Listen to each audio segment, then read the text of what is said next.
Graça e paz, igreja, amém? Amém?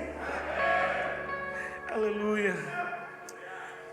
Queria que você abrisse a sua palavra agora em Mateus, no capítulo 14.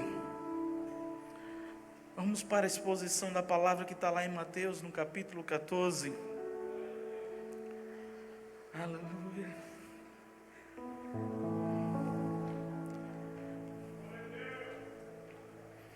Abra aí a sua palavra em Mateus capítulo 14. Se não, você acompanha comigo aqui no telão.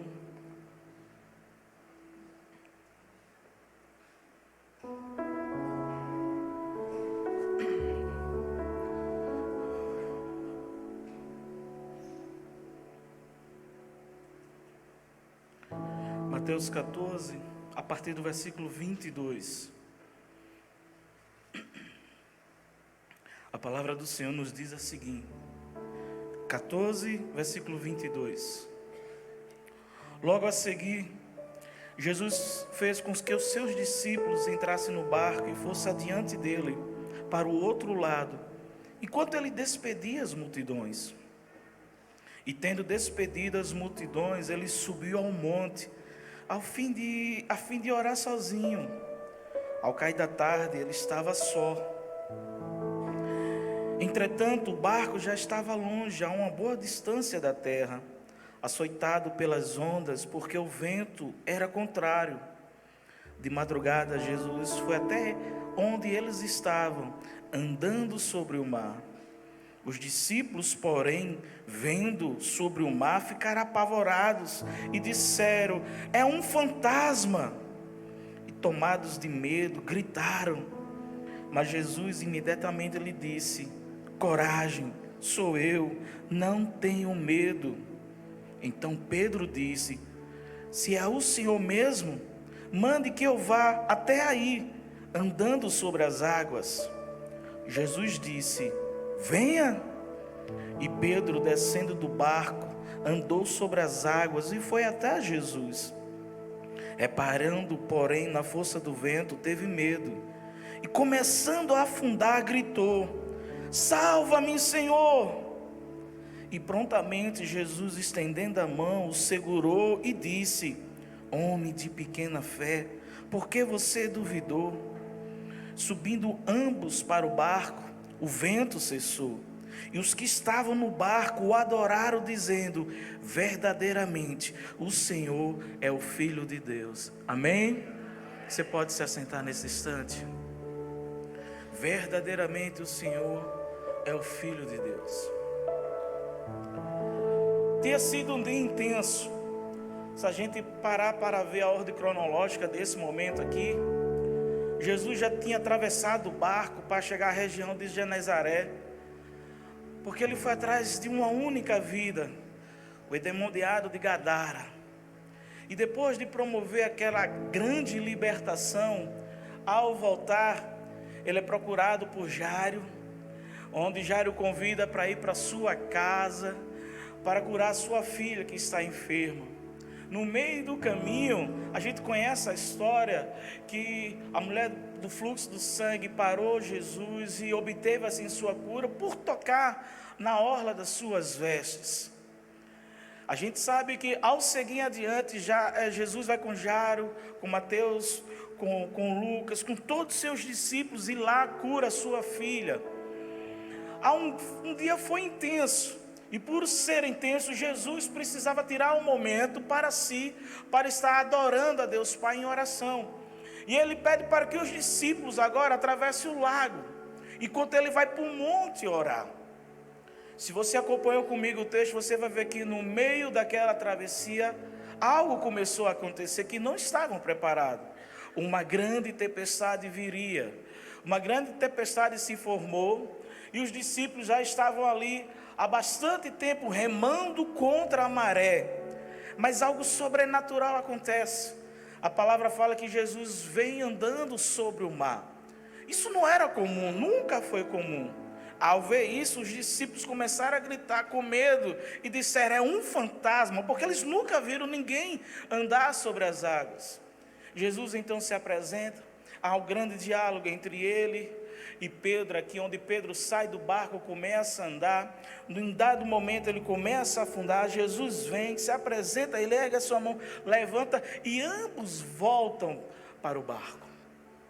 Eu queria tratar justamente desse texto isso, e eu titulei essa mensagem, Deus falou comigo, para que a gente não perdesse a visão de Deus. E a minha palavra para você nessa manhã é: não perca a visão de Deus. Isso porque quando nós nos deparamos com algo novo, com um problema às vezes novo, algo que nós não dominamos, algo que é desconhecido, a nossa reação é de quê? É de insegurança. A nossa reação é de medo, e muitas vezes, diante das circunstâncias que nós estamos vivendo, nós ficamos assustados, parece que a gente está vendo verdadeiramente um fantasma. Essa foi a definição dos discípulos, quando eles tiveram que lidar com algo desconhecido, algo que eles não dominavam, algo que eles nunca tinham presenciado ou visto. E diante desse texto aqui, eu quero trazer lições, Deus quer trazer lições preciosas para a minha vida e para a sua vida, para que a gente não perca a visão de Deus. Em primeiro lugar, quando você começar a agir de acordo com a visão que Deus te deu, isso vai agitar tanto as pessoas que querem lhe ajudar, como as pessoas que desejam impedir de você concretizar essa visão. Por isso, a primeira lição que eu aprendo aqui é: eu preciso reconhecer a influência das pessoas na visão que eu tenho de Deus. Eu preciso reconhecer influências. Por quê? O texto não diz, mas eu paro para pensar que naquele momento alguém chegou para Pedro, tendo aquela imagem, todos estavam vendo ali. Alguém chegou para Pedro e disse: Pedro, não sai do barco, Pedro. Nós estamos no meio do mar, Pedro. Você está vendo, é um fantasma, Pedro. Se você sair daqui, não está vendo a tempestade, você vai afundar. Pedro, você vai sair daqui do barco, que é seguro, que é confortável. Se você sair, Pedro, e morrer, quem vai cuidar da sua família, Pedro? Quem vai cuidar dos seus? Por isso, Pedro, fique no barco, não vá. O texto não diz isso, mas eu paro para pensar que as pessoas tentaram, os discípulos tentaram segurar Pedro. Sabe, irmãos, as pessoas em nossa vida, elas serão freios ou aceleradores. Os relacionamentos que nós temos nunca são neutros, não.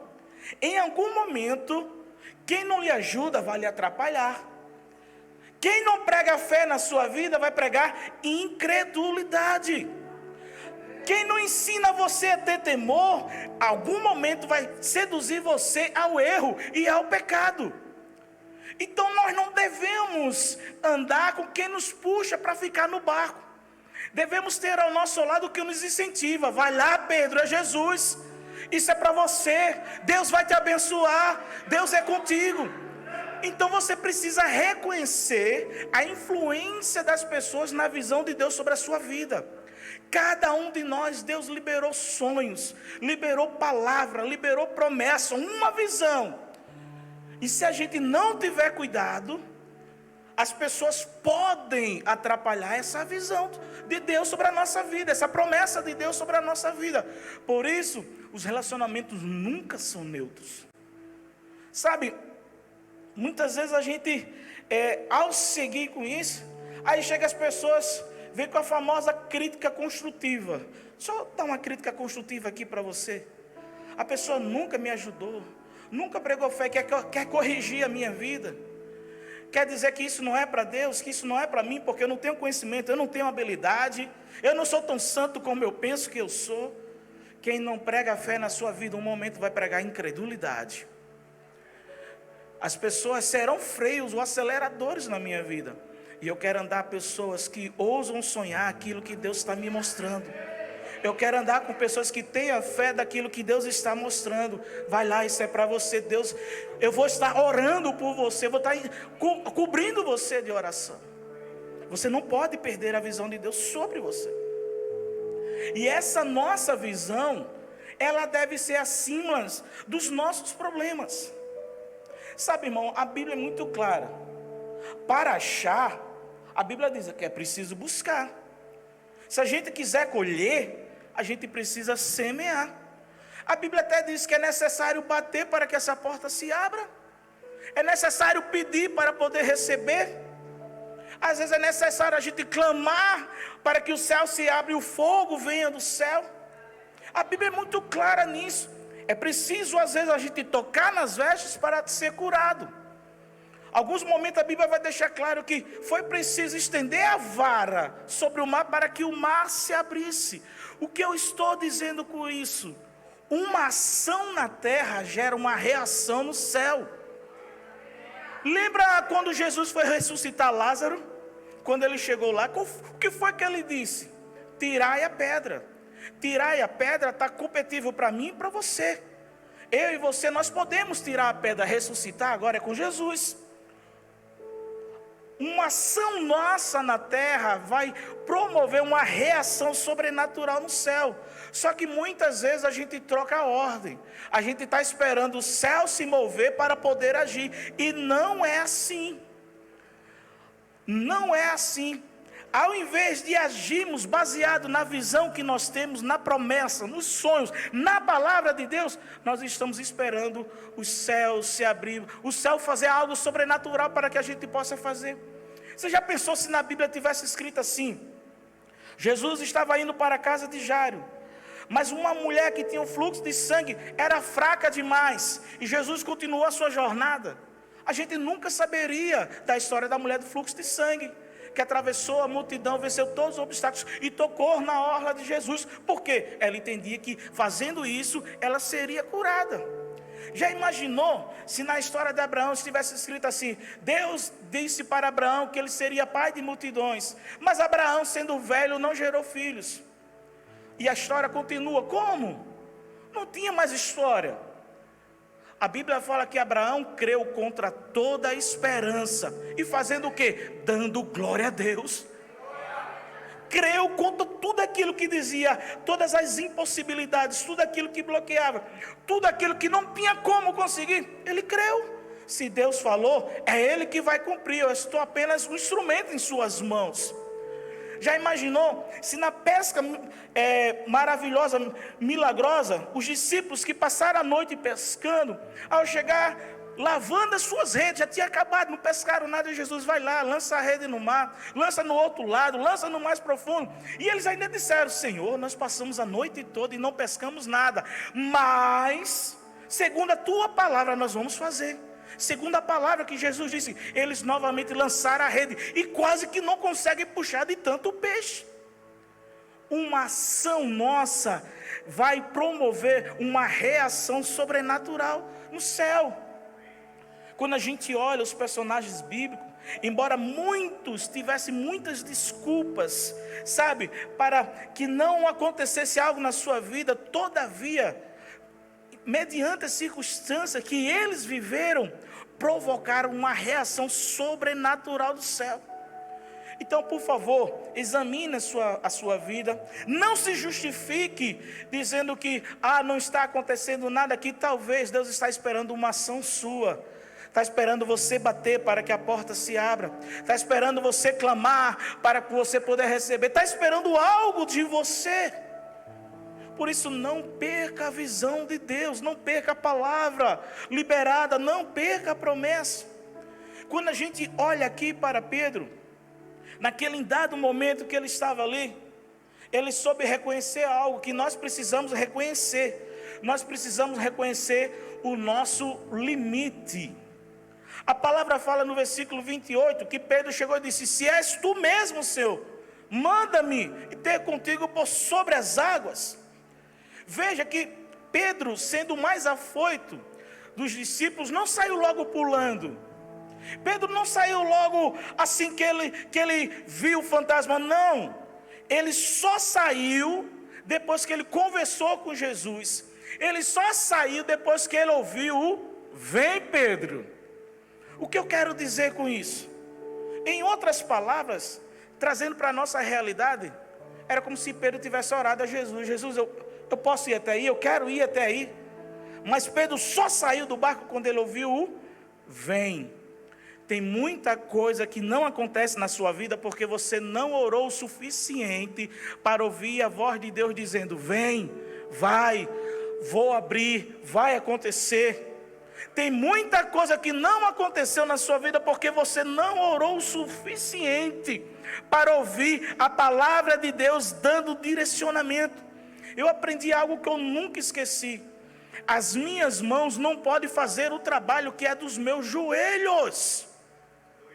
As minhas mãos não podem fazer o trabalho que é dos meus joelhos. Então, muita coisa na nossa vida depende sim de oração. E a gente precisa ter o direcionamento certo para tomar posicionamento, para tomar decisão, para ir além. Isso me faz lembrar quando lá em 1 Samuel, no capítulo 30, Davi estava voltando com seu exército. E a cidade onde ele estava tinha sido saqueada, roubada pelos amalequitas. Incendiaram toda a cidade, levaram as mulheres e os filhos dos homens. Os guerreiros de Davi ficaram tão amargurados, a palavra fala, que eles quiseram pegar pedra e apedrejar Davi. Eles quiseram matar o rei, o general. A Bíblia diz que lá no 1 Samuel capítulo 30, Davi se reanimou no Senhor. Ele pegou uma estola sacerdotal e foi orar. Foi consultar a Deus: Senhor, o que eu devo fazer? Eu devo perseguir os amalequitas? Eu vou conseguir ter vitória sobre isso? E a palavra fala que Deus respondeu: vai que eu sou contigo, você vencerá os amalequitas. Ele só saiu dali depois que ouviu a voz de Deus dando o direcionamento: sim, eu vou com você, eu vou te dar vitória. Então reconheça os seus limites, para que você possa assim viver algo extraordinário na dependência de Deus e na direção de Deus. Você precisa entender que da promessa ao cumprimento da promessa existe uma trajetória, existe um caminho, existe uma jornada, existe uma coisa chamada processo. Da promessa ao cumprimento da promessa, existe tudo isso. Sabe, me faz lembrar de Davi novamente. Da palavra profética de Davi na casa de Jessé, sobre a unção que ele seria o novo rei, até o seu reinado, foram anos, foram perseguições, foram desertos que Davi teve que atravessar, foram cavernas que ele teve que se esconder. Então existe uma jornada no cumprimento da visão de Deus sobre a sua vida. Existe um caminho no cumprimento da palavra de Deus sobre a sua vida. Existe um processo para que as coisas se cumpram. Do sonho de José, ainda na casa do seu pai, até o governo lá do Egito, José teve que ser vendido como escravo. José teve que trabalhar na casa de Potifar como escravo. José foi injustiçado na casa de Potifar. Foi lançado, encarcerado numa prisão. E depois de muitos anos está lá José sendo coroado como novo governador do Egito. Da promessa ao cumprimento teve uma jornada, teve um caminho, teve um processo. Por isso você precisa reconhecer os seus limites, que você precisa atravessar por isso. Homens e mulheres alcançaram o cumprimento da promessa, mas todos eles precisaram passar pelos desafios da jornada. Hoje as pessoas, os cristãos querem viver a glória de Deus, mas não querem passar pela trajetória da vida que Deus os conduz. Querem viver o sobrenatural, mas se esquece que para viver o sobrenatural tem um caminho. Até mesmo Cristo Jesus, antes ele teve um deserto, 40 dias sendo atentado pelo diabo, onde ele teve fome e sede, mas ao final de 40 dias a gente vê Jesus sendo ali ovacionado pelos anjos que o ajudaram, com seus discípulos iniciando o ministério, depois que atravessou um deserto. Talvez você chegou até aqui, meu irmão, minha irmã. Talvez você já foi perseguido, você já foi criticado, você tem passado por grandes dificuldades. Não importa qual é o cenário que você está vivendo, a palavra de Deus para você é: continue firme, a visão vai se cumprir, a palavra vai se cumprir, a promessa vai se cumprir. Continue firme. Aleluia. A gente deveria abraçar com perseverança a palavra de Deus, a visão de Deus sobre qualquer circunstância. Sabe, a trajetória da promessa, o caminho que Deus vai me levar ao cumprimento dessa promessa, os obstáculos não podem me fazer parar. Mas esse caminho que eu estou trilhando, que Jesus está me conduzindo, é aonde eu vou viver o sobrenatural de Deus. Me faz lembrar, e a gente chega a estufa o peito para dizer aquele texto de Filipenses 4,13. Diante de todas as coisas, eu posso todas as coisas naquele que me fortalece. A gente chega a encher a voz, diz, eu posso todas as coisas. É verdade, mas vai ver quem disse isso, Paulo, e por que ele disse isso. Filipenses capítulo 13, a gente recita, mas esquecemos do versículo 10, quando Paulo está dizendo o seguinte: eu aprendi a viver contente e sobremaneira em toda e qualquer circunstância. Tanto sei ter fartura como sei ter escassez. Tanto sei ser honrado como ser humilhado. Por isso eu aprendi a viver. Aí ele vai dizer o quê? Eu posso todas as coisas naquele que me fortalece. Só quem diz eu posso todas as coisas naquele que me fortalece é porque entende que aquele que fortalece é o que faz vencer, não é ele. Eu posso todas as naquele que me dá força, que me fortalece. Aí ele então vai liberar uma palavra para os filipenses: o meu Deus, segundo a sua riqueza, há de suprir todas as vossas necessidades em glória. Em glória. Porque ele liberou uma palavra? Ele disse, olha, o meu Deus, segundo a sua riqueza, tem muito, há de suprir todas as vossas necessidades, e vai ser em glória. Por isso, para você não perder a visão de Deus, você não pode olhar nem o natural e nem as circunstâncias que você vive. A gente conhece a história. Lá no versículo 30, quando Pedro saiu do barco, quando ele começou a andar, a palavra fala, reparando porém na força do vento, teve medo e começou a afundar. Veja, Pedro não afundou quando saiu do barco, ele afundou no meio do caminho. Quando saiu do barco, ele tinha a palavra de Jesus, ele tinha a visão que era Jesus, mas ao reparar no vento, ao reparar na tempestade, nas ondas, talvez ele tenha se lembrado daquilo que ouviu lá no barco: não vá, você vai morrer, você vai afundar, isso não é para você. Talvez ao invés de ele se lembrar, vem Pedro, ele se lembrou das palavras lá: não vai Pedro. Nesse momento, a nossa fé em Deus vai nos proteger das adversidades, e no meio das adversidades, para viver, para que você não possa perder a visão de Deus, a sua fé em Deus vai proteger você das adversidades e no meio das adversidades. Lembre-se, é um caminho, uma trajetória, é um processo, e você precisa ter fé. A fé em Deus vai nos proteger tanto das adversidades como vai nos proteger no meio. Muitas vezes Deus vai te livrar você de uma situação muito antes que aconteça, mas talvez a fé que você tem vai livrar você na situação em que você está vivendo. Na situação que você está vivendo.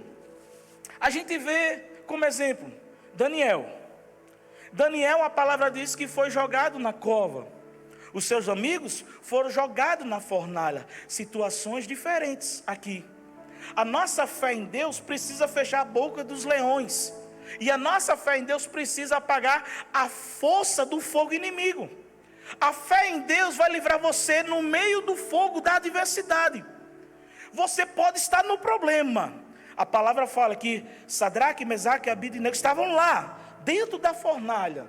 Você pode estar vivendo dentro da fornalha, você pode estar no problema, mas o problema não pode estar dentro do seu coração. O problema não pode estar dentro de você, porque a tua fé em Deus vai bloquear, vai proteger o teu coração. Talvez as pessoas até vejam você dentro da fornalha, vejam até você vivendo um momento tão intenso, uma circunstância tão... As pessoas podem até ver como viram Sadraque, Mesaque e Abidnego, mas da mesma maneira que as pessoas vão ver você vivendo essa circunstância talvez adversa, para que se cumpra a visão de Deus, as pessoas também vão ver o quarto homem ao seu lado, vão ver Jesus ao seu lado, vão ver Jesus contigo. Eu posso estar vivendo o pior momento, a pior fornalha, mas as pessoas precisam ver que Deus está comigo lá, que Deus está comigo aqui. Sadraque, Mesaque e Abednego foram libertos dentro da fornalha, no meio do fogo, eles foram libertos. A fé em Deus protegeu e livrou eles disso. Mas já Daniel é diferente. Daniel foi lançado na cova dos leões, e a palavra fala que ele passou a noite lá. Talvez, meu irmão, você está na cova como Daniel. Muitas vezes ninguém vai ver, é algo escuro, são noites sombrias, noites longas, em que o inimigo está rugindo, bramando como um leão, querendo devorar a sua vida, acabar com sua vida. E o que você precisa fazer? A sua fé em Deus precisa levar você a descansar. Você pode estar dentro do problema, dentro da adversidade, mas eles não alimentarão isso da sua vida não. A fé em Deus vai te levar ao descanso, ela precisa te levar ao descanso. Por quê? Porque muitas vezes a nossa oração, não entendo o que eu vou falar de errado, mas muitas das nossas orações é sinal de incredulidade. Sabe por quê? Porque a gente passa a noite toda, a gente está vivendo o problema, mas passa a noite toda, meu Deus, meu Deus, meu Deus, meu Deus, meu Deus, meu Deus, meu Deus, meu Deus. Você tem sim que orar, você tem sim que clamar, mas chega um momento que você tem que descansar em Deus. É deixar Deus fazer, é o descansar em Deus. Daniel fez o que ele podia, ele já tinha uma vida de oração. Senhor, aí foi lançado lá, ele não podia fazer mais nada. Ele perseverou até o firme. Você fez a sua parte e persevera até o fim. Mas tem hora que o mais espiritual não é dobrar os joelhos, é descansar crendo que Deus vai trazer salvação, libertação. Não entenda errado dizendo que eu não estou dizendo para orar. Tem que orar sim, mas tem momentos que a gente precisa aprender a descansar em Deus. Tem momentos que a gente diz, Senhor, sabe, tem hora que o mais espiritual não é dobrar os joelhos, é aprender a descansar. Então descanse, espere em Deus. Sabe, a nossa impaciência traz à tona a nossa incredulidade. E essa incredulidade pode fazer que você haja. Você pode ter atitudes que não são coerentes com a sua fé. Mas você está tendo essa atitude por causa de quê? Da preocupação, da ansiedade. Ou seja, o famoso meti os pés pelas mãos. Não soube esperar o momento certo, o dia certo, o momento. Eu queria resolver logo. Não, aprenda a descansar em Deus. Sabe, é nessa hora, se a gente for impacientes, vai acontecer o que aconteceu com Abraão. Em vez de esperar o cumprimento da promessa, foi o que Abraão fez. Sara chegou e disse, olha, está aqui minha serva, deita com ela, tem um filho. E gerou o quê? Ismael. Não era para ser gerado Ismael, era para ser gerado Isaac. Mas Abraão não soube esperar o momento certo, a ajuda certa. Ele foi impaciente junto com Sara. Por isso que eu estou dizendo para você que a fé em Deus precisa levar você a descansar. Porque aquilo que Deus tem para você não vai ser gerado na carne com a serva, vai ser gerado debaixo da promessa, debaixo da palavra de Deus sobre a sua vida. Não tente promover algo que Deus não mandou você promover. Espere a palavra, espere o momento que Deus vai agir em teu favor. Ele vai liberar anjos ao seu favor. Ele vai liberar do seu trono a palavra. É hoje. Aprenda a descansar. Espere a hora certa. É Ele que fecha a boca dos leões. Quando foi no outro dia, o imperador chegou lá. Oh, Daniel, será que o Senhor, o Deus a quem tu serve, o Deus vivo, poderá ter livrado você da cova dos leões? Já com voz choroso. Aí Daniel, o rei vive para sempre. Sim, o meu Deus fechou a boca dos leões. Veja, foi Deus, não fui eu. Tem momento que é Deus que faz, não é eu. Você precisa aprender que no cumprimento da visão de Deus na sua vida, das adversidades que surgirão, tem momentos que você vai fazer, mas tem momentos que é Deus. Então espere o agir dele. Me faz lembrar de uma música tão antiga, eu cantava tanto essa música que dizia assim: essa paz que sinto em minha alma, não é porque tudo me vai bem. Essa paz que sinto em minha alma, é porque eu amo o meu Senhor. Não olho as circunstâncias, eu olho o seu amor. Eu não me guio por vista, alegre estou. Por quê? Ele não está olhando as circunstâncias. Pedro deixou de olhar para Jesus, deixou de olhar para a visão que ele estava tendo ali, que era Cristo mesmo, e começou a olhar a circunstância. E quando ele começou a olhar, acabou, não dá mais, estou afundando, não tem jeito. É aqui, ó, ele perdeu a visão e começou a olhar para outra direção. Meu irmão, minha irmã, confronte hoje os seus medos, os seus problemas, pois o poder de Deus está operando sim na sua vida.